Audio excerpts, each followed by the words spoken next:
जय श्री कृष्णा दोस्तों, आपका बहुत बहुत स्वागत है। आपको गाज माता व्रत के बारे में पूरी जानकारी महकार संसार चैनल पर मिल गई होगी कि इसे कब मनाया जाता है, इसे क्यों किया जाता है। अगर आप भी इस व्रत के बारे में जानकर इसे करने के बारे में सोच रहे हैं तो आपको बता दें कि जब तक आप इस व्रत के दौरान गाज माता व्रत कथा को पाठ नहीं करते या सुनते नहीं हैं, तब तक आपको इस व्रत का पूरा फल कभी भी प्राप्त नहीं होता। इसलिए ज़रूरी है कि आप विधि विधान से व्रत की पूजा करते हुए इस व्रत कथा को ज़रूर से सुन लें, तो आप भी इस कथा को सुनकर के आसानी से इस व्रत को पूरा कर सकते हैं। बहुत समय पहले की बात है, एक सुंदर सा राज्य था जिसमें एक राजा और एक रानी राज्य किया करते थे। उन्हें किसी भी प्रकार की कोई भी समस्या नहीं थी, वो पूर्ण रूप से संपन्न थे। उनका राज्य भी बहुत ही खुशहाल था। बस उन्हें एक ही चीज़ का बहुत ज़्यादा दुख था कि राजा और रानी दोनों ही निसंतान थे। उन्हें अभी तक किसी भी पुत्र या फिर पुत्री की प्राप्ति नहीं हुई थी। बस इसी बात को लेकर वो हमेशा चिंता में रहते थे और सोचते थे कि काश हमें भी एक संतान की प्राप्ति हो जाए। राजा की जो रानी थी वो गाज माता की बहुत बड़ी भक्त थी। वो हमेशा उनकी पूजा किया करती थी। एक दिन उन्होंने गाज माता से कहा कि हे माता, अगर आप मुझे संतान प्राप्ति का वरदान देंगी, मेरी गर्भ भर देंगी, तो मैं आपको हलवा और पूड़ी का भोग लगाऊंगी। गाज माता रानी की ये सब बातें सुन रही थी, जिसके बाद में गाज माता रानी से बहुत ज़्यादा प्रसन्न हुई। और वैसे भी गाज माता अपने भक्तों से बहुत ही जल्दी प्रसन्न होती हैं, इसलिए गाज माता ने रानी को पुत्र प्राप्ति का वरदान दे दिया। गाज माता के दिए हुए वरदान से ऐसा ही हुआ। कुछ दिनों बाद रानी के गर्भ से एक बहुत ही सुंदर सर्वगुण संपन्न एक पुत्र ने जन्म लिया। रानी इस बात से बहुत ज़्यादा खुश हुई और खुशी खुशी में रानी गाज माता को पूरी और हलवे का भोग लगाना भूल गई। जब ऐसे ही दिन बीतते गए तब गाज माता रानी के इस व्यवहार से बहुत ज़्यादा क्रोधित हो गई। उन्होंने कहा कि पुत्र प्राप्ति के बाद में रानी मुझे भूल गई है। एक दिन की बात है, जब रानी का पुत्र बहुत ही आराम से अपने पालने में सो रहा था, तभी बादल से एक जोर की गर्जना की आवाज़ हुई और वहां से एक बदली आई और वो रानी के पुत्र को पालने सहित ही हवा में उड़ा करके ले गई। उस बदली ने रानी के पुत्र को एक घने जंगल में छोड़ दिया। रानी का पुत्र घने जंगल में पालने में पड़ा ही हुआ था कि अचानक ही वहीं से पास से एक भील और भीलनी गुजर रहे थे। तभी भील और भीलनी की जो नज़र है उस पालने पर पड़े हुए बच्चे पर पड़ गई। उन्होंने देखा कि इतनी घने जंगल में ये बच्चा यहाँ अकेला पड़ा हुआ है, क्योंकि भील और भीलनी दोनों ही निसंतान थे। उनका कोई भी पुत्र या पुत्री नहीं था।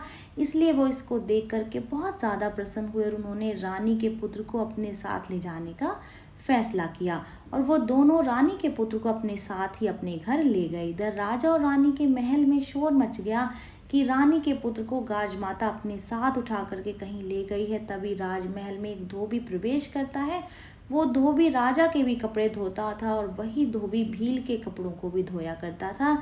इसलिए उसने भील के यहाँ रानी के पुत्र को देख रखा था। जब धोबी ने राजमहल में हो रहे शोर शराबे को देखा तो उसने राजा को कहा कि राजा साहब, आज ही मैंने भील के घर में पालने में सोए हुए एक पुत्र को देखा है। धोबी की बात को सुनते ही राजा अपने सिपाहियों को भील को महल में बुलाने के लिए भेजते हैं। इसके तुरंत बाद ही सिपाही भील को बुलाने के लिए चल देते हैं, जिसके बाद वो भील को महल ले आते हैं। भील के महल पहुंचते ही राजा उससे कहते हैं कि आखिर तुम्हें पुत्र की प्राप्ति कैसे हुई, तुम्हारे यहाँ जो पुत्र है वो तुम्हारे पास कहाँ से आया। उसके बाद भील ने राजा से कहा कि राजा साहब, मैं गाज माता का बहुत बड़ा भक्त हूँ, मैं उनका व्रत किया करता हूँ और इसी से प्रसन्न होकर के गाज माता की कृपा से हमें पुत्र की प्राप्ति हुई है। जैसे ही भील ने ये वचन कहे, राजा और रानी दोनों को अपना वचन याद आ गया कि उन्होंने पुत्र प्राप्ति के पश्चात गाज माता को पूरी और हलवे का भोग लगाने का संकल्प लिया था, जिसे कि उन्होंने अभी तक पूरा नहीं किया। इसके बाद में रानी को यह एहसास हो गया कि मैंने अपना संकल्प पूरा नहीं किया, इसलिए गाज माता हमसे नाराज़ हो गई हैं और हमसे हमारा बेटा छीन लिया है। उसके बाद में रानी गाज माता से प्रार्थना करते हुए कहती हैं कि हे गाज माता, हम पर कृपा करें, मुझे माफ़ कर दीजिए, मैंने मेरा संकल्प पूरा नहीं किया, कृपा करके मुझे मेरा पुत्र लौटा दीजिए। मैंने पहले जितने पूरी और हलवे भोग लगाने का वादा किया था, अब मैं आपको दुगना पूरी और हलवे का भोग लगाऊंगी और पूरी विधि विधान से आपका व्रत करूंगी। रानी ने ऐसा ही किया। पूरे विधि विधान से रानी ने गाज माता की पूजा की और व्रत किया, जिसके बाद गाज माता रानी से बहुत ज़्यादा प्रसन्न हो गई। गाज माता ने रानी को उनके पुत्र को लौटा दिया। इतना ही नहीं, गाज माता की कृपा से भील और भीलनी के घर में भी एक सुंदर पुत्र ने जन्म लिया।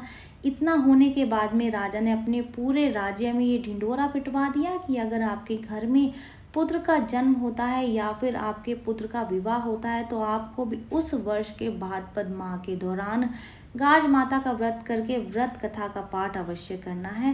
तो दोस्तों, ये थी गाज माता की व्रत कथा। जिस प्रकार से कथा में गाज माता की कृपा से राजा और रानी को पुत्र की प्राप्ति हुई और साथ ही साथ भील और भीलनी को पुत्र के साथ साथ धन संपत्ति की प्राप्ति हुई, इस प्रकार अगर कोई व्यक्ति पूरे श्रद्धा से इस व्रत को करता है और इस कथा का पाठ करता है तो उससे भी गाज माता बहुत ही ज़्यादा प्रसन्न होती हैं। उससे भी संतान और संपत्ति के सुख की प्राप्ति होती है। उस व्यक्ति का सब कुछ कुशल मंगल रहता है। अगर आप भी चाहते हैं कि आपके ऊपर गाज माता की कृपा बनी रहे तो व्रत के दौरान इस कथा को ज़रूर से सुन लें या फिर पढ़ लें। ये जानकारी यहीं तक ही। उम्मीद है दी गई जानकारी आपके काम आएगी और आप इसका लाभ उठाएंगे।